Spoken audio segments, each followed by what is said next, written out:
Hello guys, तो कैसे हैं आप लोग। तो मेरे चैनल में आपका स्वागत है। तो लीजिए गाइस, मैं आ चुका हूँ इस मानव नए स्पाइट लेकर। तो चलिए इसी के साथ वीडियो को स्टार्ट करते हैं। और वीडियो को स्टार्ट करने से पहले लाइक करना बिल्कुल मत भूलिएगा। तो चलिए स्टार्ट करते हैं अपनी इस वीडियो को। तो जैसे हमने पिछले एपिसोड में देखा था, सिस्टम की तरफ से डीमन गोड की ये सब बात सुनने के बाद एमसी कंफ्यूज होने के साथ साथ बहुत ज्यादा हैरान हो आता है।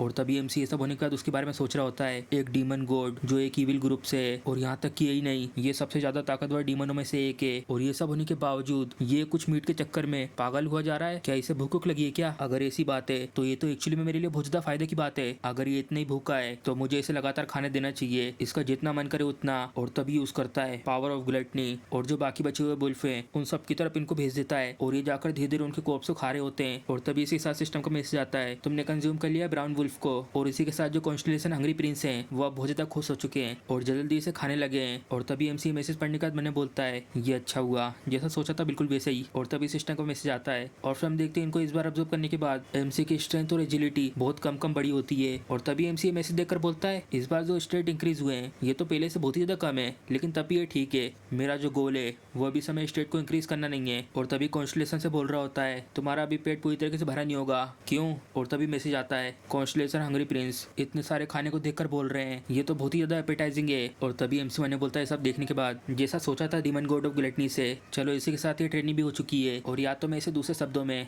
नेगोशिएशन कहूँ। और फिर उस सब के बाद हमारा सीन शिफ्ट होता है दूसरी तरफ। और तभी इसी के साथ हम देखते हैं खून से सनी हुई लकड़ी, और इसी के साथ एक जन हापरा होता है। और तभी हम देखते हैं जहाँ पे जितने भी लोग आए थे वो सब लोग लकड़ी का यूज करके इन सब बुल्फ को मार देते हैं। और तभी एक जन चिल्लाता है, इस सब के बाद सारे के सारे बुल्फ अब मारे जा चुके हैं, हमने ये कर दिया। और सबके सब चेयर कर रहे होते हैं और बहुत ज्यादा खुश होते हैं सबके बाद। और तभी इसी के साथ सिस्टम का मैसेज आता है, तुम्हारा जो पहला ट्यूटोरियल था तुमने उसकी पहली वेव को सक्सेसफुली पास कर लिया है। और इसमें जितने भी पार्टिसिपेंट्स हैं उन सबको दिए जा रहे हैं 50 पॉइंट्स। और ये लोग भी हैरान हो आते हैं 50 पॉइंट ऐसे मिलते देखकर। और तभी इस सब के बाद ये लोग आपस में बात कर रहे होते हैं। और तभी हम देखते हैं एमसी को, वो यहाँ इनकी तरफ देखता है और उनकी तरफ देखकर मैंने बोलता है, इनको देखकर ऐसा लगता है कि सब लोगों ने पहली वेव को सेफ तरीके से पार कर लिया है और इनमें से किसी एक को भी चोट नहीं लगी है। लेकिन मेरी पिछली जिंदगी में यहाँ पे बहुत सी कैजुअलिटीज हुई थी, बहुत से लोग मारे गए थे। कहीं ये सब होने से इसलिए तो नहीं बच गए क्योंकि मैंने आधे से ज्यादा बुल्फ को खुद ही संभाल लिया था। और तभी सिस्टम का मैसेज आता है, कांग्रेचुलेशन किया जा रहा है उन लोगों को जिन लोगों ने इसमें सबसे ज्यादा अपना योगदान दिया है। और तभी हम देखते हैं यहाँ पर रैंकिंग होती है। पहले नंबर पे होता है अपना एमसी 220 पॉइंट से, और दूसरे नंबर पे होता है कैंग हेनचुल, इसने 80 पॉइंट इकट्ठे करे। और तीसरे नंबर पे यूसीओ 40 पॉइंट। और तभी एमसी ये पॉइंट देखकर बोलता है, 220 पॉइंट ये ज्यादा बुरे भी नहीं है, ठीक ठाक है शुरुआत के लिए तो। और तभी एमसी बता रहा होता है, ट्यूटोरियल के दौरान लोग बाग पॉइंट्स को इकट्ठा करते हैं और जितनी ज्यादा तुम्हारी पॉइंट्स और रैंकिंग होगी उतना ही अच्छा तुम्हें रिवॉर्ड मिलेगा जब तुम ट्यूटोरियल को पास करोगे। और इसी के दौरान कॉन्स्टेलेशन के द्वारा चूज किए जाने का चांस भी बढ़ जाता है। तो इसीलिए जो नेचुरली मेरा गोल है वो है पहली प्लेस। हालांकि हम लोगों ने पास तो कर लिया है पहली वेव को, लेकिन ये सब देखकर मैं एक चीज को समझ गया हूँ। और तभी देखता बाजू में एक जन की तरफ और इनकी तरफ देखकर बोलता है, मुझे एक वेपन की जरूरत है। भले अगर मैं मोमोन के वेयर हाउस को यूज कर लूँ हाई ग्रेड के वेपन लेने के लिए, लेकिन वहाँ पे डेफिनेटली बहुत सारी लिमिट होंगी जिसकी वजह से मैं हाई लेवल के वेपन को यूज नहीं कर पाऊंगा। इसलिए मुझे उस लिमिट को हटाने के लिए कोई ना कोई से वेपन को यूज करना होगा। लेकिन यहाँ पे एक प्रॉब्लम है, यहाँ पर आसपास कोई भी ठीक ठाक वेपन नहीं है। और तभी जंगल की तरफ देखकर मैंने बोलता है, अगर ऐसी बात है तो मुझे जाके जंगल में सर्च करना चाहिए जिससे कि मैं अपने स्टेट्स को बढ़ा सकूं और कोई काम की चीज भी ढूंढ सकूं। और तभी निकल पड़ता जंगल की तरफ। जैसे मेरे स्टेट इंक्रीज हो जाएंगे वैसे मैं मेमोन के वेयर हाउस से बहुत सारे अच्छे ट्रेजर को अनलॉक कर सकता हूँ। और तभी पीछे से एक जन चिल्ला के बोलता है, जरा एक सेकंड रुको। और फ्रेम से देखता है उसके तरफ। और तभी हम देखते भाग के आ रही होती है इसके तरफ और इससे बोल रही होती है, ऐसे जंगल में तुम अकेले कहाँ जा रहे हो? तभी एमसी इसको देखकर मैंने बोलता है, आखिर ये कौन है? ये आवाज तो जानी पहचानी लग रही है। जरा रुको, कहीं वो तो नहीं यूसीओ जो मेरे रेगुलेशन से पहले एलिस विंड के नाम से जानी जाती थी? ये तो यूसीओ है। और फिर हम देखते वो आ रही होती है हाँफते हुए इसके तरफ। मुझे सब लोगों के बारे में तो नहीं पता,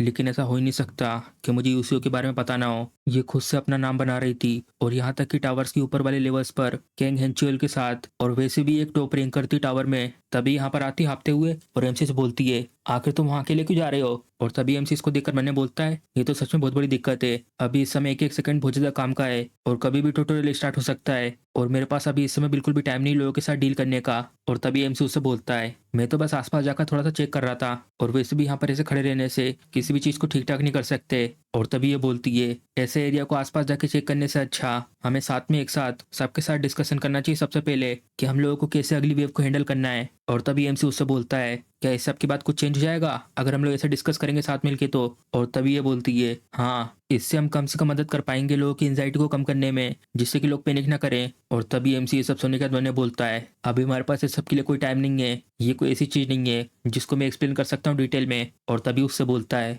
आखिर तुम क्या प्लानिंग कर रही हो लोगों की एंजाइटी कम करके? और वैसे भी जैसी नेक्स्ट वेव स्टार्ट होगी वो सबके सब वापस फिर से छुप जाएंगे। और तभी ये चिल्ला के बोलती है, लेकिन फिर भी अभी हम लोग ये बिल्कुल नहीं जानते कि वो वीडियो कब किस टाइम कभी भी सामने आ जाए। अगर तुम वहां जंगल में ऐसे अकेले गए तो ये बहुत ज्यादा डेंजरस हो सकता है। और तभी इसी के साथ अचानक से सिस्टम का मैसेज आता है, और अचानक से सिस्टम का मैसेज आते देखकर ये लोग भी हैरान हो जाते हैं। और तभी सिस्टम में लिखा होता है जो टाइम है सेकेंड वेव के आने का। और ये मैसेज देखकर ये लोग भी हैरान हो जाते हैं। और तभी सिस्टम में बताते हैं वो है 3 घंटे। और तभी हम देखते हैं इस सब के बाद एमसी जंगल की तरफ बढ़ने लगता है, और ये भी हैरानी आती है उसको ऐसे जाते देखकर। और तभी एमसी बोलता है, मैं यहाँ वापस जल्दी आ जाऊंगा, लेकिन अभी इस समय ये सबसे ज्यादा ठीक रहेगा अगर तुम ये सिस्टम के मैसेज के ऊपर ध्यान दोगी तो।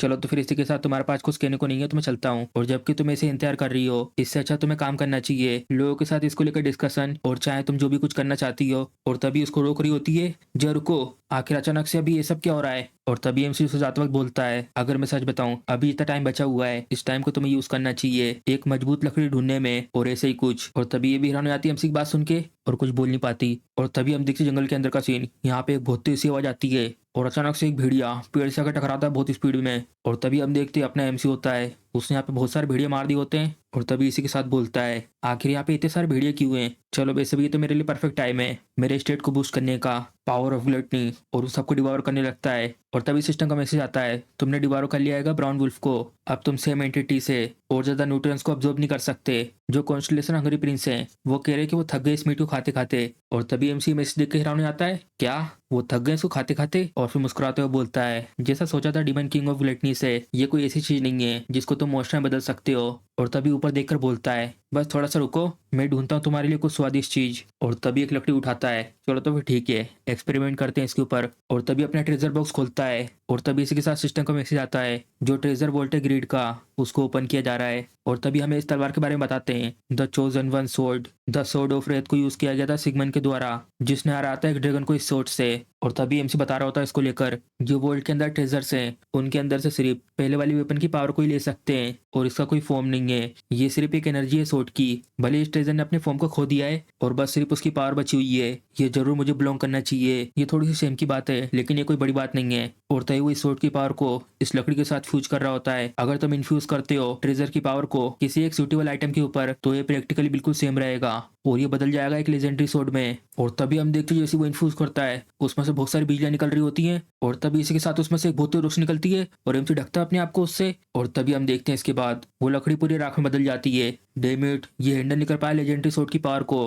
तो इसका मतलब जो पावर है जिस भी ऑब्जेक्ट के ऊपर यूज करी गई तो वो पावर उस चीज को भी इफेक्ट करती है। लेकिन ये चीज तो मेरे लिए भी बहुत ज्यादा खतरनाक है, और वैसे जो मैंने वो मार्शल आर्ट टेक्निक यूज करी थी पहले, उसको मैंने पहले यूज में कैसे भी करके मैनेज कर लिया था अडेप्ट करने में। लेकिन अगर मैं यूज करता कोई ताकतवर चीज अपने ऊपर जैसे कि फायर ड्रैगन की ब्रीथ, तो मैं भी इस लकड़ी की तरह धूल में बदल जाता। और वैसे भी जो पावर है ग्रिड की, उसको मेरे अलावा कोई और यूज नहीं कर सकता। मैं तो ये सोच रहा हूँ क्या ये पॉसिबल हो सकता है इस पावर का किसी दूसरे को यूज करना? मैंने इस चीज का पता लगाया है एक यूजलेस ट्रेजर का, एक वुल्फ के ऊपर ट्राई करके। अगर ऐसा है तो मेरे पास बहुत कम ट्रेजर है यूज करने के लिए, तो अब से सिर्फ मेरे पास एक ही ऑप्शन है, बस मुझे इंक्रीज करना है अपनी एबिलिटी को उस पॉइंट तक जहाँ पर मैं सारे के सारे ट्रेजर को हैंडल कर सकूं। इसमें आप कुछ भी नहीं कर सकते, मुझे ये सब करने के लिए सबसे पहले एक वेपन की जरूरत है। और तभी एमसी जंगल के और अंदर जा रहा होता है और आसपास देखकर बोलता है, अगर मैं इस जंगल को पूरी अच्छी तरीके से सर्च भी कर लूं लेकिन यहाँ पे कोई भी अच्छी चीज नहीं है आसपास, ये कितना अच्छा होता मेरे पास अगर वो गाइड ऑफ जर्नी होती, तो ऐसे टाइम पे वो बहुत ज्यादा काम आती। और तभी एमसी अपना ट्रेजर बोल्ट को ओपन करता है और फिर उसमें से यूज करता है इस चीज को, नोल्स नोट। और हमें इसके बारे में बताते हैं, एक लो लेवल का मोस्टर जिसका सर एक हाइना का है, ये यूज करता है अपनी एक्सीलेंट सेंस ऑफ स्मेल को अपने खाने को ढूंढने के लिए। और तभी एमसी इसे अपने ऊपर यूज कर लेता है, और तभी इस सब के बाद एमसी अपनी आंखें बंद करता है और उसकी मदद से आसपास की स्मेल ले रहा होता है। और तभी एमसी को पीछे तरफ से एक स्मेल आती है और मुड़ के देखता है उधर तरफ, इस जगह पर यहाँ से आ रही वो स्मेल। और तभी जल्दी से बढ़ जाता है उस डायरेक्शन पर, ये स्ट्रॉन्ग स्मेल, मैं ये कंफर्म कर सकता हूँ ये किसी जंग लगी चीज की स्मेल है। और तभी इसी के साथ सिस्टम को मैसेज आता है और एमसी देखता है उसकी तरफ, और हमें बताते हैं उसमें लिखा होता है, कॉन्स्टलेशन हंगरी प्रिंस रोने लगे हैं, ये कि उनकी पीठ में स्किन चिपक गई है।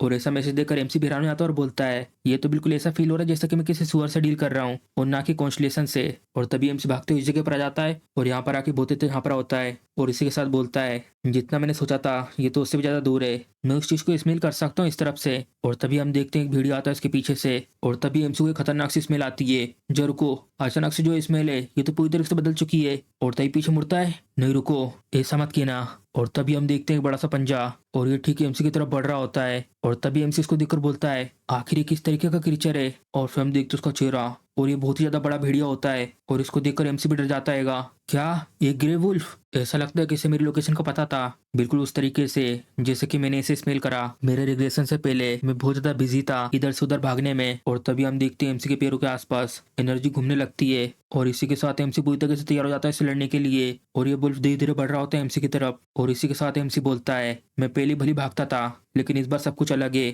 और तभी ये वुल्फ अटैक कर देता अपने बड़े से मुंह से उसके ऊपर। और तभी एमसी वहां से जल्दी से साइड होकर बच जाता है। ये जो भेड़िया है ये भेड़िया सिर्फ बड़ा ही नहीं है, ये बहुत ही ज्यादा फास्ट भेड़िया बाकी सब भेड़ियों से। ये जो चीज है ये तो साफ है ये कोई नॉर्मल मोस्टर नहीं है। और तभी हम देखते डोज करने के बावजूद सीधे एमसी गर्दन पे कट पड़ा हुआ होता है। इसने सीधे मेरी गर्दन की तरफ अटैक करा जिससे कि ये मुझे एक ही बार में मार सके। ऐसा लगता है कि ये सिर्फ मुझे एक ही अटैक में मारने का प्लान कर रहा था मेरे कमजोर हिस्सों पर अटैक करके। अगर मैंने वो पैरों की टेक्निक पहले मास्टर नहीं करी होती तो अभी मैं पूरी तरीके से खून से सना हुआ होता। और तभी एमसी को काटने की कोशिश करता है लेकिन वो जल्दी से बच जाता साइड में होकर और बहुत स्पीड में उसकी बाजू में आता है और अपने पैर को पीछे तरफ करता है और बहुत स्पीड में मारता है उस भेड़िए को 10 स्टेप रिवर्स किक। और ये अटैक मारने के बाद एमसी भी अचानक से हैरान हो जाता है और जल्दी से पीछे जाकर रुकता है। और तभी हम देखते हैं इस अटैक के बाद एमसी का पैर भी झंझना जाता है। क्या ऐसा अब इसलिए क्योंकि जो मेरे स्टेट्स हैं वो अभी बहुत ज्यादा कम है। मैंने साफ साफ उसके ऊपर एक क्लियर हिट करा था। डैम इट, आखिर इसमें ऐसा टफ क्या है। और तभी ये फिर से एमसी को काटने की कोशिश करता है और तभी एमसी जल्दी पीछे हट के उससे बच जाता है। और इसी के साथ मैंने बोलता है मेरे पास ताकत और स्पीड दोनों है लेकिन यहाँ पे ऐसा कुछ भी नहीं है जिसको मैं अभी इस समय ओवरकम कर सकूं। डैम इट, आखिर अब मैं क्या करूं। और तभी हम देखते हैं भीड़ यहाँ पे रुक जाता है और सीधे एमसी की तरफ देख रहा होता है। और इसी के साथ हम देखते हैं एमसी के पीछे एक तलवार गड़ी हुई होती है। और तभी एमसी इसके साथ मैंने बोलता है यहाँ कुछ ना कुछ तो होना चाहिए, कोई ना कोई सा तरीका।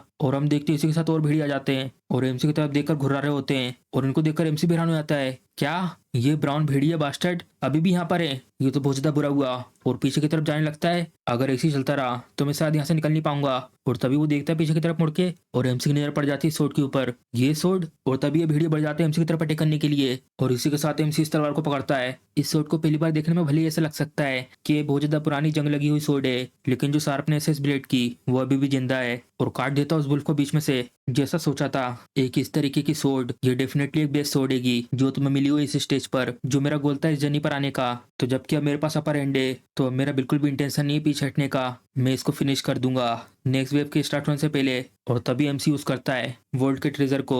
और तभी हम देखते हैं एमसी इसी के साथ एक स्वॉर्डमैनशिप टेक्निक को अनलॉक करता है और हमें बताते हैं इसके बारे में। ये हेमेल फैमिली की स्वॉर्डमैनशिप है, the Hamel family core technique, एक बेसिक लॉन्ग स्वॉर्ड स्टाइल जो पास डाउन होती आई है इसके हायर को। और इसी के साथ एमसी बोलता है अब मैं पहले से बहुत ज्यादा अलग होने वाला हूँ। और तभी ये भिड़िया बहुत स्पीड में एमसी के ऊपर अटैक करने के लिए बढ़ जाता है और तभी एमसी अपनी स्वॉर्ड घुमाता है और सीधा मारता है उसके दांतों के बीच। और तभी ये भेड़िया उस स्वॉर्ड को अपनी दांतों से पकड़ लेता है, नहीं अभी नहीं। और तभी इसके बाद एमसी उसके ऊपर बहुत सारे स्लेश मारता है एक साथ और इतने सारे उसके ऊपर अटैक करने के बाद सामने आके लैंड करता है। और फिर हम देखते हैं भेड़िया पूरी तरीके से खून से सना हुआ होता है और गुस्से में देखते हैं एमसी की तरफ, इसने डेफिनेटली काम करा है।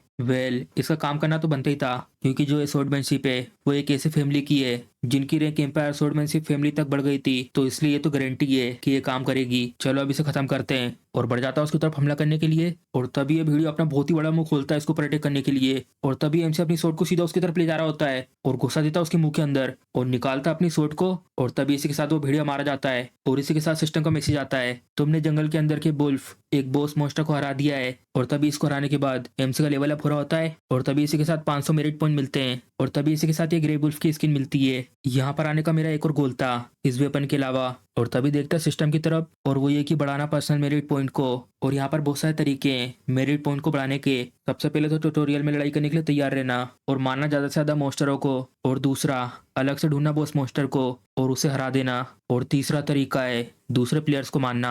हालांकि अभी इस समय ऐसा कुछ भी नहीं है लेकिन जैसे जैसे तुम ट्यूटोरियल के अंत तक पहुंचने लगोगे यहाँ पर ऐसे बहुत सारे प्लेयर होंगे जो एक दूसरे को मारेंगे अपने हथियारों से। जो नंबर 1 प्लेयर का जो एक दूसरे को मारते हैं वो धीरे धीरे बढ़ते जाएंगे और इंक्रीज करेंगे अपने मेरिट पॉइंट को। ये सबसे आसान तरीका है मेरिट पॉइंट को इकट्ठा करने का। और तभी एमसी इन सबको डिवॉर कर रहा होता है और तभी इसी के साथ सिस्टम का मैसेज आता है, तुमने डिवॉर कर लिया हैगा ग्रे वुल्फ को और इसको ऑब्जर्व करने के बाद तुम्हारी स्ट्रेंथ 3 से बढ़ चुकी है, एजिलिटी 5 से और हेल्थ 2 से। और तभी एमसी सब देखने के बाद बोलता है, बॉस मोस्टर को हराने के बाद सच में बहुत ज्यादा स्टेट बढ़ते हैं। और तभी सिस्टम को मैसेज आता है, कॉन्स्टलेशन हंगरी प्रिंस सेटिस्फाइड हो गए इस मीट के टेस्ट से और कह रहे हैं कि ये तो इतने ही लेवल का होना चाहिए। और तभी एमसी उन्हें बोलता है देखकर, अब ऐसा लगता है बिल्जेबस भी सेटिस्फाइड हो गया है, चलो जाने से पहले मेन आइटम को चेक कर लेता हूँ। और तभी एमसी सोर्ड को चेक करता है, भुला दी गई हीरो की सोर्ड, इसी कैटेगरी लॉन्ग सोर्ड एक डी ग्रेड की। और इन्फॉर्मेशन में बताते हैं एक सोर्ड जो लंबे समय पहले गायब हो चुके एक भूले हुए हीरो को सम्मानित करती है और इतना समय बीत जाने की वजह से ये घिसने के साथ साथ जंग खा गई है। और इसकी एबिलिटी है पॉइजन, ये स्लो कर देती हीलिंग को जो भी घाव इस सोर्ड से दिए गए हैं। और तभी ये ग्रेवो से मिले हुए आइटम के बारे में बताते हैं, इसकी रैंक डी है, इसकी एबिलिटीज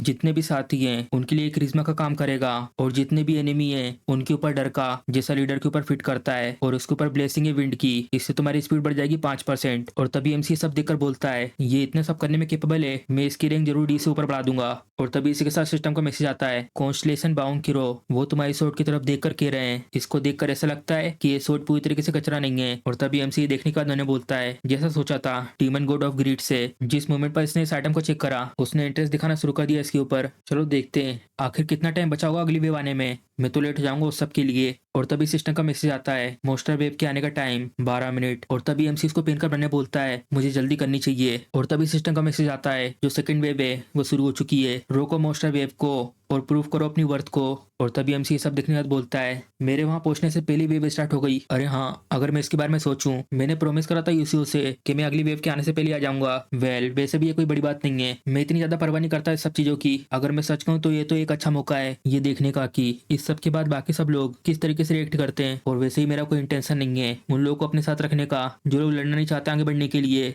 और बस लोगों के रास्ते में आना चाहते हैं। और तभी हम देखते हैं जय का सीन, ये लोग सबके सब यहाँ पे लड़ रहे होते हैं और इन लोगों को देखकर ये लोग बोलते हैं, अरे तो जंगली सुअर रहेंगे, मैं ये सब नहीं कर सकता, जल्दी से इन्हें रोको। और तभी हम देखते हैं बहुत सारे जंगली सुअर उन सबकी तरफ भाग के आ रहे होते हैं। और तभी ये पीछे मुड़ के बोलता है, हे आखिर तुम कहाँ भाग के जा रहे हो। और तभी हम देखते हैं इससे बोला होता है और फिर चिल्ला के बोलता है, डैम इट, आखिर ये सब क्या है, पहले तो वो भेड़िए अब ये जंगली सुअर। और तभी हम देखते हैं इसे यहाँ पे अकेले जंगली सुअर को संभाल रहा होता है और यहाँ पर ये भी लकड़ी का यूज करके इन लोगों को मार रही होती है। और एमसी सब देखने के बाद बोलता है, चलो अब ये सब शुरू हो चुका है। और तभी यहाँ एक जन चलाता है, ब्लॉक करो, डोज मत करो, तुमने कहा था ना कि तुम मेरी कंपनी में काम करोगे, क्यों है ना। और तभी ये बोलता है, हाँ मैंने ये कहा था। और तभी इसको लात मार देता है, ये ले निकल साले, अगर तुम्हें मेरी कंपनी में काम करना है तो तुम्हें जाके मोस्टर से अच्छे तरीके से लड़ना होगा। और तभी हम देखते हैं एमसी पीछे घास में छुपा हुआ होता है और इन लोगों को देखकर मैंने बोलता है, तुम कहीं पर भी चले जाओ, वहाँ पे हमेशा इनके जैसे बिना काम के यूजलेस लोग होंगे, लेकिन आखिर दूसरे लोग क्या कर रहे हैं। और तभी देखता है साइड में ये लोग तो अच्छे से लड़ रहे हैं, जैसा मैंने सोचा था उससे भी अच्छे से। और स्पेशली ये दोनों बहुत अच्छे से लड़ रहे हैं, यहाँ तक कि इनके पास कोई भी प्रॉपर वेपन नहीं है,